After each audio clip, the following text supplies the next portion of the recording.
EAJ-PNVk proposatutako bideari heldu diolako Bildu Aralarreko gobernu taldeak, Tolosarren gehiengoak hautatutakoa.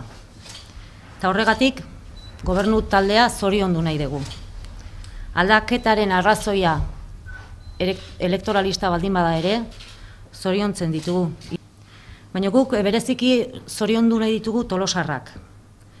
Era batera edo bestera bere iritzia emateko prestutasuna agertu duten Tolosarrak. Tarte hortan, bitartean, mankomunitatea osatzen duten 28 udalerriko ordezkariez gain, Bildu Aralarreko gobernu talde horrek erabaki zuen mankomunitatean figura berri bat sartzea, figura politiko bat, lehen zeuden kontu hartzailea, idazkaria, administraria, eta sartu zuten figura berri bat, figura politikoa, eta bere helburua zen bakarrik atezateko bilketa sistema alde agertzen da, baina argi baino ilun gehiago ikusten dizkiogu. Lehenengoa da alde bakartasuna.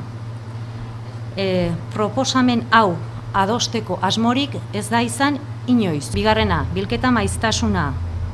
Gure ustetan aldaketa guztiak behar dute izan gradualak, eraginkorrak izan behar badute, ez?